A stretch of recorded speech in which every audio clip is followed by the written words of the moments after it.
The day my mother-in-law stood up at a family dinner and announced that everyone would vote on whether I should ever be invited back, I thought the humiliation couldn't get any worse. I had no idea that 1 week later, the same people who raised their hands against me would be begging for the secret I was the only one who knew. My name is Emily Carter, and until last year, I believed that if you were patient enough, kind enough, and willing to sacrifice enough, eventually people would accept you. I was wrong. If someone had asked me who hated me the most, I wouldn't have said an old school bully or a cruel boss. I would have answered without hesitation. Her name was Margaret Dawson, and from the first day we met, she looked at me as though I had stolen something that belonged to her. I still remember the exact words she whispered to my husband. Daniel, the day he introduced us. She's ordinary. She smiled while saying it, but her eyes never left me.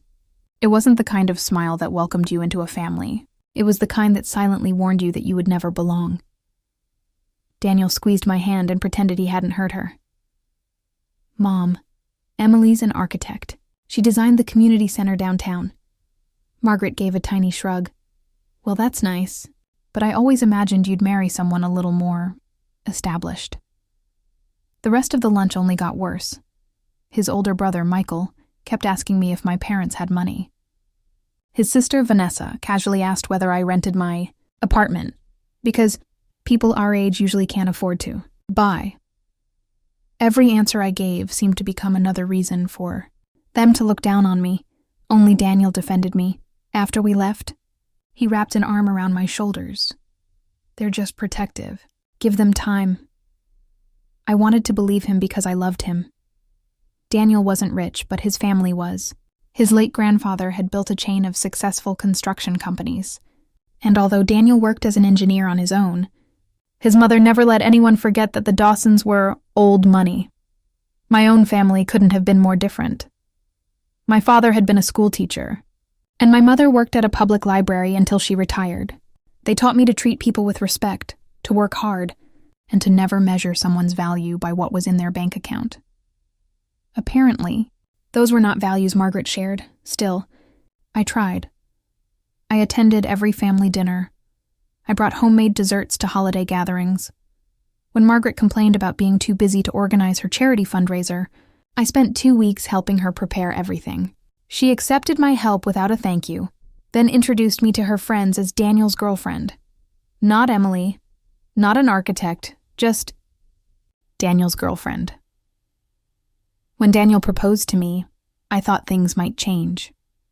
Instead, they got worse. Margaret called him 3 days after the engagement. I wasn't supposed to hear the conversation, but he had put the phone on speaker while making coffee. Are you absolutely sure about this? She asked. Daniel frowned. Sure about what? About marrying her. Silence. Then she continued. You're throwing away opportunities. Families like ours build connections through marriage. Emily doesn't bring anything to the table. I stood frozen in the kitchen doorway. Daniel looked at me and lowered the volume. But I had already heard enough. To his credit, he argued with her. I love her. Margaret laughed softly. Love fades. Bad decisions don't. I should have walked away then. I should have understood that you can't force people to love you. But I loved Daniel, and he loved me, so I convinced myself that was enough. We got married in a small ceremony by the lake. My parents cried. My friends cheered. Margaret attended wearing black, as though she had shown up to a funeral. At the reception, she raised her glass for a toast. I only want one thing, she said with a perfect smile. I hope Emily learns that being part of this family requires sacrifice. Everyone laughed politely. I was the only one who noticed the warning hidden inside those words. The first year of marriage wasn't terrible. Daniel and I bought a modest house. I worked long hours at my architecture firm, and he traveled occasionally for engineering projects. We weren't wealthy like his family, but we were comfortable and happy. Or at least, I thought we were. Then Daniel's father suffered a mild stroke. He recovered, but Margaret suddenly needed help with everything. Doctor appointments, grocery shopping, managing paperwork, looking after the house. Vanessa claimed she was too busy with her children. Michael said his business kept him occupied. Daniel tried to help, but his work often took him out of town. So guess who Margaret called every single day? Me. I drove her to appointments. I cooked meals for her husband. I organized medications and insurance documents. Sometimes I would leave work early because she insisted there was an emergency, only to arrive and discover she simply wanted someone to rearrange furniture or drive her to a garden center. She never thanked me. If anything went wrong, she blamed me. One afternoon, after spending 5 hours helping her prepare for a charity luncheon, I accidentally placed the flower arrangements on the wrong tables. In front of 20 guests, she sighed dramatically and said, "This is why family traditions should be handled by actual family." The room went silent. I felt my face burn. Later that night, Daniel confronted her. "You owe Emily an apology." Margaret looked genuinely confused. "For what?" "You embarrassed her." Margaret folded her arms. "I simply told the truth." That was the moment I realized something. She didn't dislike me because of something I had done. She disliked me because I existed, because I had taken her son's attention away from her, because I hadn't been born into the kind of family she believed was worthy, and because no matter how much I gave, she needed someone to stand beneath her. Months passed. Birthdays, barbecues, Christmas dinners. Every gathering came with another small insult. At Thanksgiving, my place card was missing from the table. Margaret claimed she had accidentally forgotten to set one. At Christmas, everyone opened personalized gifts while I received a grocery store candle with the price sticker still attached. On my birthday, she looked me in the eye and said, "I didn't realize anyone was celebrating today, Daniel." Noticed more than he admitted. Sometimes he would apologize for her behavior. Sometimes he would argue with her, but he never truly stood up to her the way I needed him to. He always ended the conversation with the same sentence. "She's still my mother." I never asked him to stop loving her.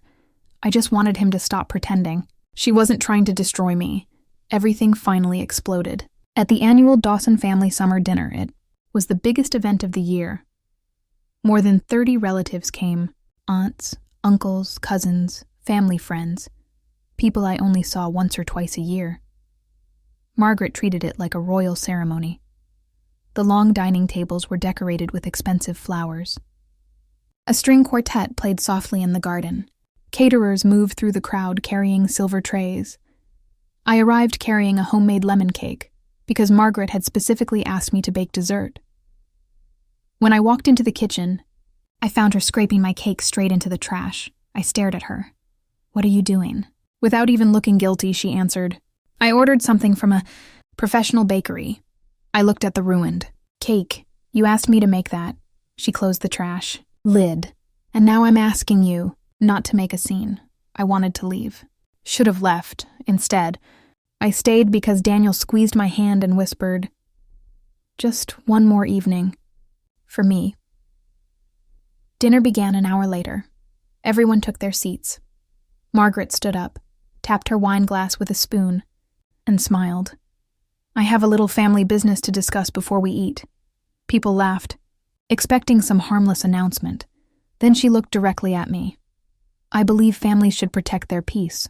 Lately there has been tension, misunderstandings, hurt, feelings." I felt my stomach tighten. She continued, "So, I think it's time we settle the matter, democratically." She reached under the table and handed out small pieces of paper. "I want everyone to write down whether they believe Emily should continue attending Dawson family events." For a second, I thought it was a joke. Then I looked around. No one was laughing. I turned to Daniel. He looked just as shocked as I was. "Mom," he said quietly, "what are you doing?" Margaret ignored him. If someone constantly disrupts the family, perhaps it's kinder to admit they don't belong. My hands started shaking. I looked around the table, silently begging anyone to tell her she had gone too far. No one did. People lowered their eyes. A few awkwardly picked up their pens. Vanessa was the first to fold her paper, then Michael, then aunt after aunt.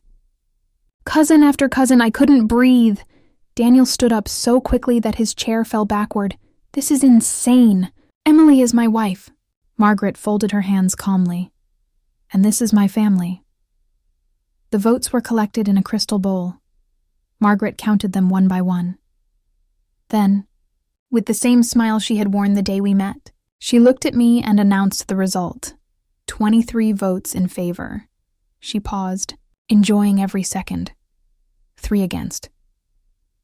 The room was completely silent.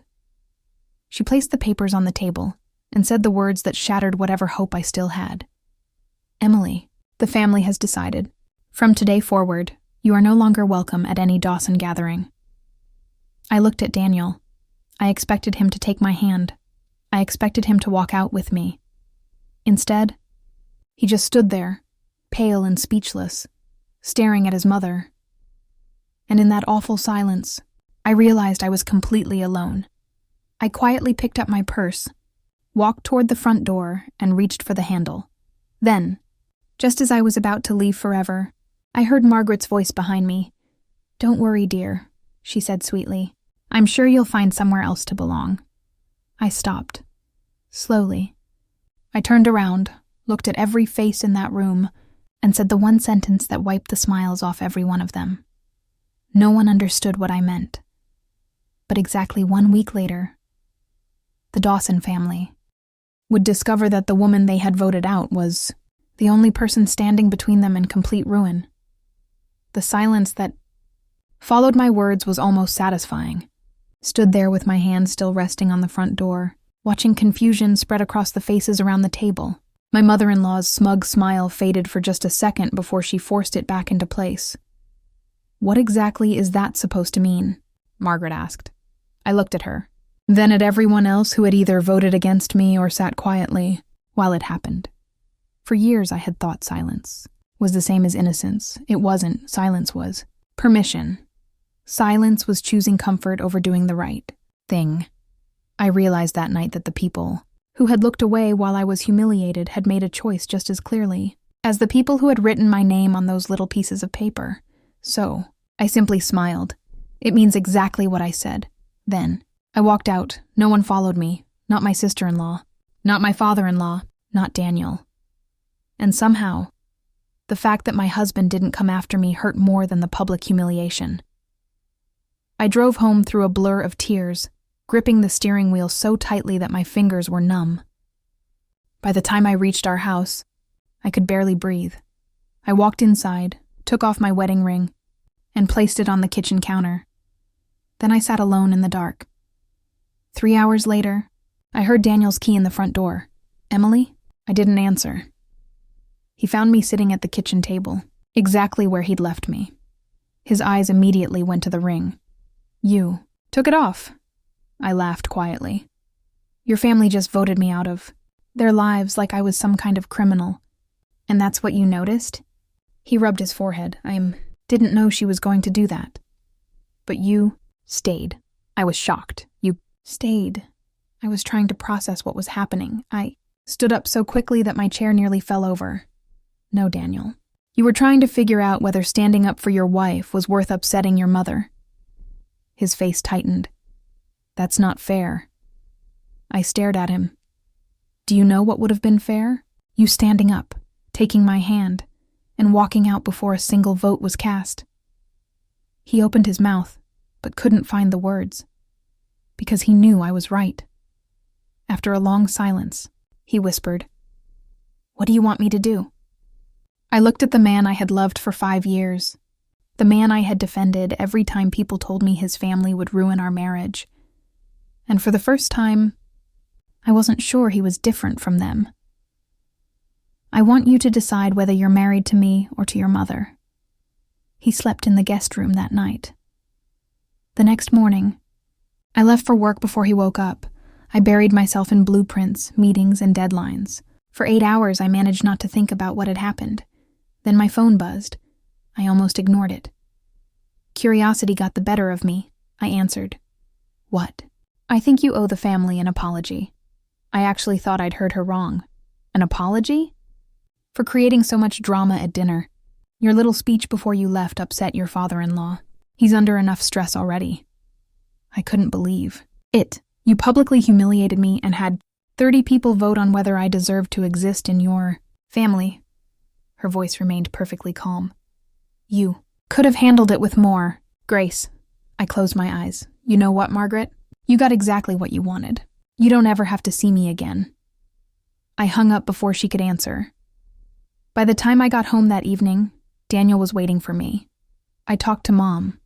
I put my bag down. And she says she got carried away. I just looked at him. She'll apologize. When? He hesitated.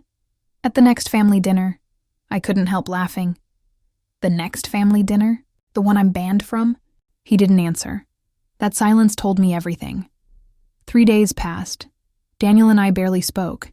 He stayed late at work. I pretended not to notice. I told myself I didn't care.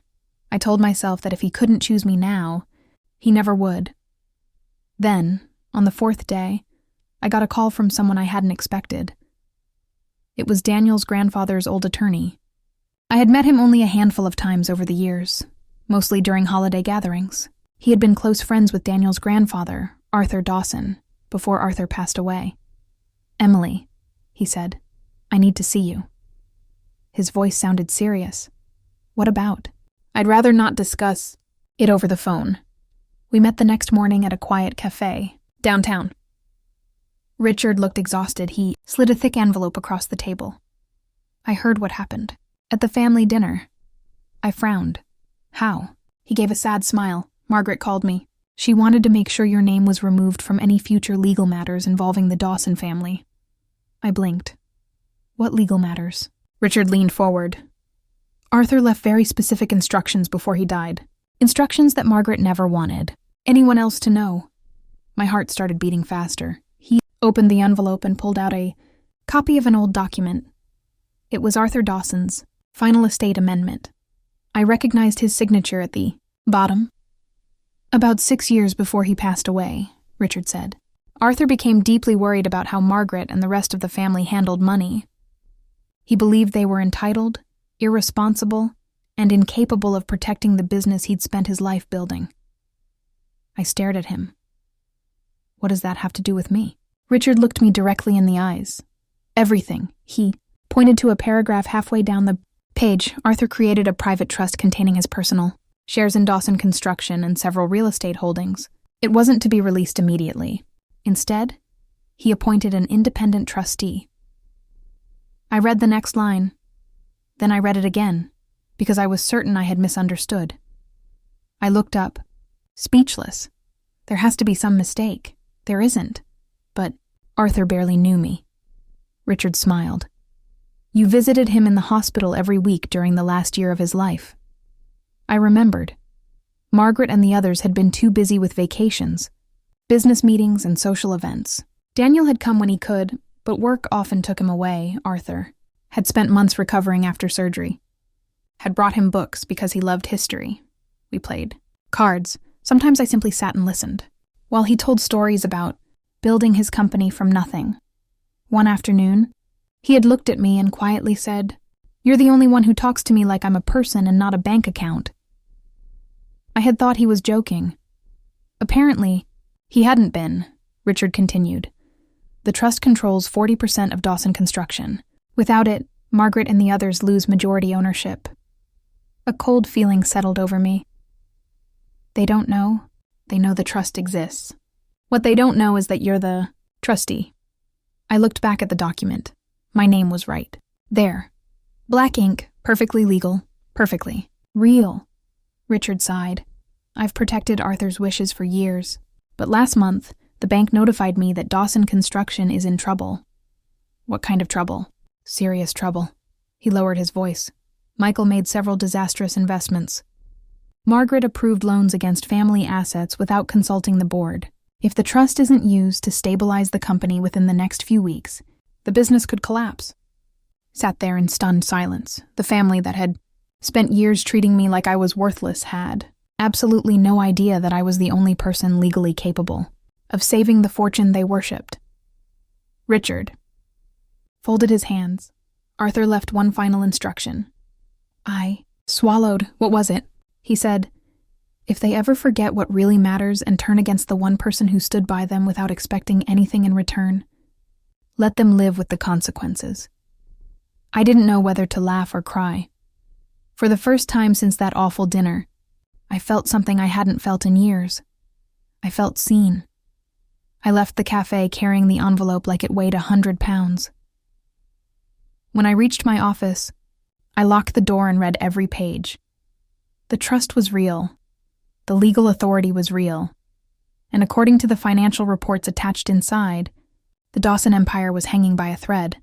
Then my phone rang again. Daniel. I almost didn't answer. Hello? His voice sounded strange. Emily. Are you busy? A little. I need to ask you something. What? There was a long pause. Then he said, Did my grandfather ever talk to you about his estate? Every instinct I had told me to be careful. Why?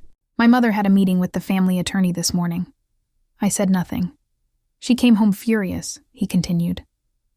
Apparently there's some trust account nobody can access. She thinks Richard is hiding documents. I looked out the office window. Cars moved below. Ordinary people living ordinary lives, completely unaware that my entire world had just turned upside down. And what do you think?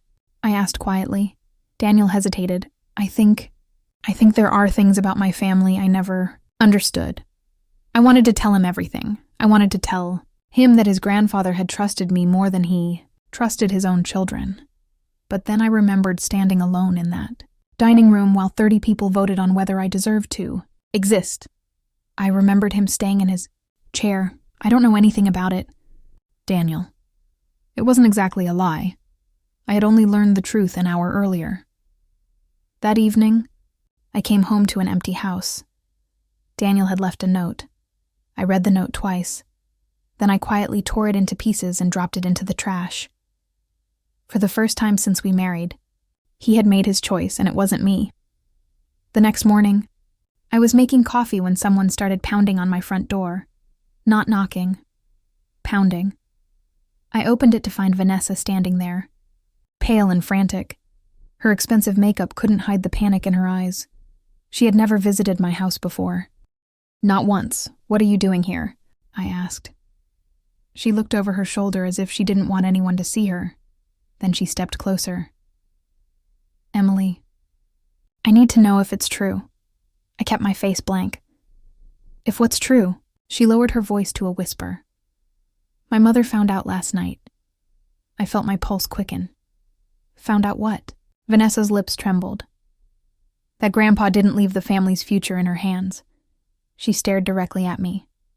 And somehow, for reasons nobody can explain, he left it in yours. I didn't answer. She took another step forward, then with tears beginning to form in her eyes, she said the last thing I ever expected to hear from a Dawson. But before I could answer, a black luxury SUV came racing down my street and stopped directly in front of my house. The driver's door flew open.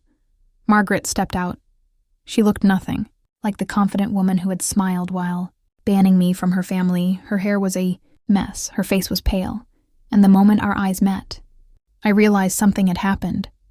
Something so catastrophic that the proud woman who once voted me out had come to the one person she despised. She walked toward me slowly. Then, in front of her own daughter, she did something I would have sworn she would never do.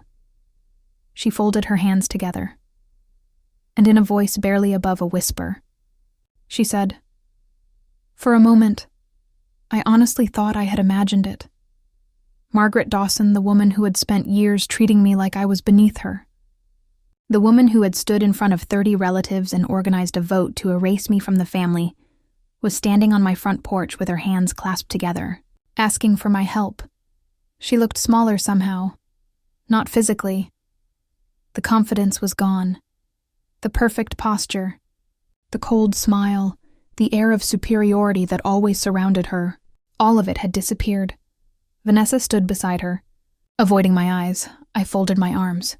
"You have 5 minutes." Margaret glanced nervously toward the black SUV parked at the curb. "This isn't a conversation for the front porch." I almost laughed. "My place isn't good enough for family dinners, remember?" I wouldn't want to embarrass you by inviting you inside." The words hit their target. For the first time since I'd known her, Margaret had no comeback. She simply lowered her eyes. Vanessa spoke quietly. "Please." "Emily, this is bigger than any of us realized." Against my better judgment, I stepped aside. "Fine. 5 minutes." They walked into the kitchen. The same kitchen where I had sat alone a week earlier with my wedding ring lying on the table, wondering if my marriage had just ended. Margaret looked around the room. It was a modest house. Nothing fancy, no marble floors or expensive artwork, just a place built with years of savings and hard work. A house she had once called cute, in the same tone someone might use for a child's drawing. Didn't offer them coffee. I didn't ask them to. "Sit," so I said. "Talk." Margaret took a deep breath. "Arthur changed his will 3 months before he died." "I know." Her eyes widened. "You know?" "The family attorney showed me." For a brief second, something flashed across her face. Not surprise, fear. She realized I wasn't guessing anymore. I knew about the trust, knew about the shares, and I knew that the empire she'd spent her whole life controlling wasn't actually hers. Vanessa looked back and forth between us. "So, it's true?" I didn't answer her. I kept my eyes on Margaret. "You said there was something about Arthur's death I didn't know." She swallowed. "He didn't trust us." I figured that. "Out, no," she whispered. "You don't understand." She looked down at her hands. The last year of his life. He kept asking for you. I remembered those afternoons in the hospital, the card games, the history books, the stories about building Dawson Construction out of an old pickup truck and a 2-man crew. I had thought I was just keeping an old man company, Margaret continued. I thought he was losing his memory. Every visit, he'd ask if you'd been there, if you'd called, if you'd dropped off another one of those homemade pies. A lump formed in my throat. "He told me something 2 days before he died," she said quietly. I didn't speak. He said, "Emily is the only person in this family who loves us when she doesn't need anything from us." The kitchen fell silent. I remembered Arthur squeezing my hand during our last conversation. I remembered him smiling, and I remembered his final words to me. At the time, I hadn't understood why he said it. Now I did. Margaret looked up. I was angry. "I thought you had manipulated him." I almost laughed. Manipulated him? By bringing him books and listening to his stories? You have to understand. No, Margaret. You have to understand. Years of pain I had buried suddenly came rushing back. "The birthday you forgot." She looked down. "The Christmas gift with the price sticker still attached." Vanessa closed her eyes. "The charity dinner where you told everyone I wasn't real family." Margaret said nothing, and then the vote. I could still see it. The little folded pieces of paper, the crystal bowl, the silence while people decided whether I deserved a place in their lives. "You didn't just humiliate me," I said. "You made the entire family prove to me exactly what I had always feared, that no matter what I did, I would never belong." A tear rolled down Vanessa's cheek. "I voted against you." I looked at her. She nodded. "I was scared of my mother. Everyone was." Margaret turned toward her daughter. "You didn't have to say that." "Yes, I do." Vanessa looked back at me. "Grandpa used to tell us that one day we'd regret the way we treated you." I thought he was exaggerating. She took a shaky breath. He wasn't. I walked over to the kitchen window. Outside, the neighborhood looked peaceful. Children rode bicycles down the street. A man walked his dog. The world kept moving, completely unaware that mine had changed forever. Finally, I turned back around. "Tell me the truth. Why are you really here?" Margaret didn't answer immediately. Vanessa did. "Because the company is collapsing." I already knew that. But hearing her say it made everything feel real, she continued. "Michael invested millions into a luxury development project. The permits fell through. The investors are demanding their money back. And Mom signed personal guarantees using family property as collateral." I looked at Margaret. "You did what?" She closed her eyes. "I thought I could save the business. Instead, she'd nearly destroyed it. Vanessa's voice cracked. The banks froze several accounts yesterday. If the trust isn't released, Dawson Construction will be bankrupt within 2 weeks. I folded my arms again. And what exactly does that have to do with me? Margaret stared at me. Richard told us the truth. I waited. He told us that Arthur made you trustee. The words hung in the air. So now you. No, she nodded slowly. You have complete control. Not complete control, but enough. Enough to save them. Or enough to let everything burn for several seconds. Nobody spoke. Then Margaret did something I never thought possible. She stood up, walked around the table, and looked directly into my eyes. I was wrong. I said nothing. I judged you because you didn't come from money. I thought our name made us better than other people. She looked like every word hurt. I hated you because Arthur admired you. Because Daniel loved you. Because every time you showed kindness, it reminded me of the person I used to be before money became the only thing I cared about. Then she whispered the words I had waited years to hear. I'm sorry, I had imagined. That moment so many times. I thought it would heal something inside me. It didn't. Because apologies don't erase years of cruelty. They don't erase humiliation. And they certainly don't erase a public vote designed to destroy someone's dignity. Walked over to the kitchen counter and opened a drawer. Inside was my wedding ring. I had left it there the night of the vote. Margaret noticed it immediately. So, Daniel doesn't know? I looked at the ring. No. Almost as if the universe had been waiting for that exact moment. The front door opened. Daniel walked in. He stopped cold when he saw his mother and sister standing in our kitchen. Then his eyes landed on the envelope sitting on the table. The one Richard had given me. He knew. I could see it on his face. He had figured everything out, Emily, he said quietly. I went to Richard's office. I didn't answer. He told me about Grandpa. Margaret spun toward him. You knew?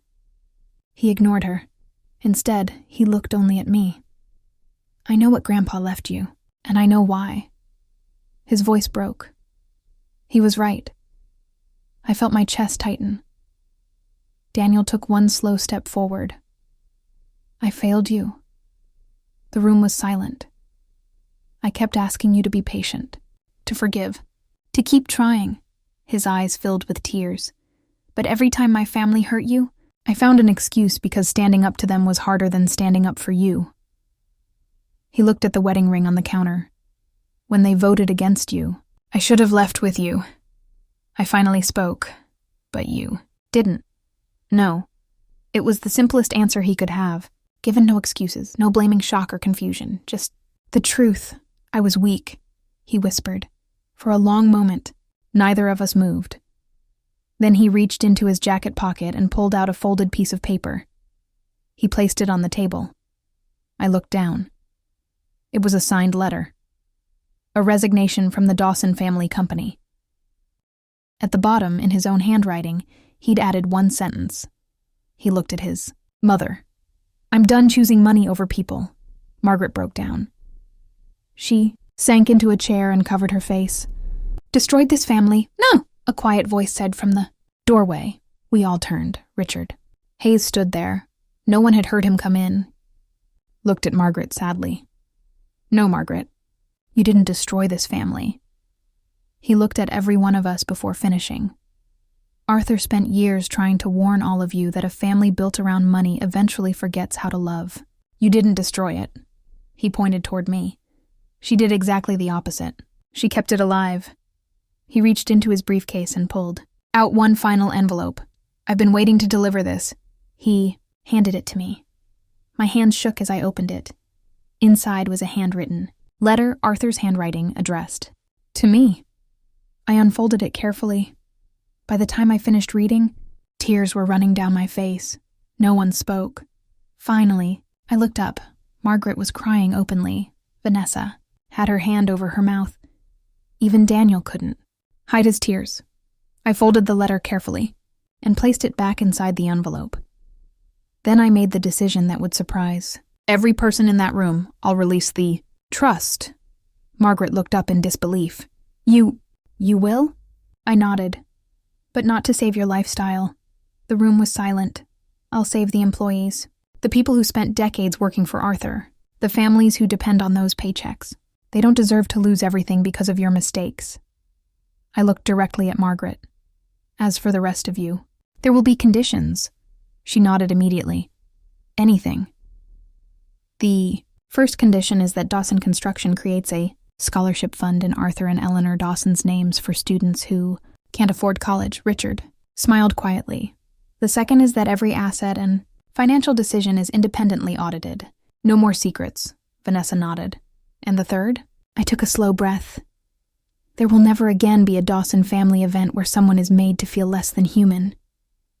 Margaret lowered her head. You have my word. A month later, Dawson Construction survived. The company was smaller. Several luxury properties had to be sold. Michael lost his executive position. The family no longer lived the extravagant lifestyle they once took for granted.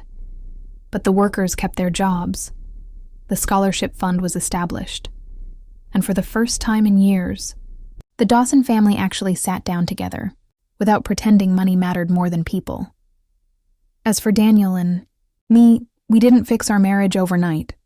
Trust doesn't magically return because someone apologizes. He went to counseling, so did I. He spent months proving that when the next difficult choice came, he would stand beside me instead of behind his mother. One Sunday afternoon, almost a year after the vote, Margaret invited everyone to a family dinner. I almost didn't go, but I remembered Arthur's letter. When we arrived, I noticed something unusual. There were no assigned seats, no head of the table, no special places for important people, just one long table where everyone sat together. As we finished eating, Margaret stood up holding a small wooden box. She walked over to me. Without saying a word, she opened it. Inside was the crystal bowl she had used for the vote. The same bowl that had held the pieces of paper deciding whether I belonged. She placed it in my hands, then she looked at the entire family and said, "A year ago, I asked all of you to vote someone out of this family. Today, I want everyone here to remember that the best thing we ever had almost walked away because of my pride." She looked at me. And if Emily can forgive us, none of us ever has the right to make another person feel like they don't belong. Later that night, after everyone had gone home, I stood alone on our back porch with Daniel. He slipped his hand into mine. "You know," he said softly, "Grandpa was right." "About what?" He smiled. "Kindness isn't weakness." I looked up at the stars and thought about Arthur, about the hospital visits, the card games, the stories, and the old man who had quietly trusted, the one person everyone else underestimated.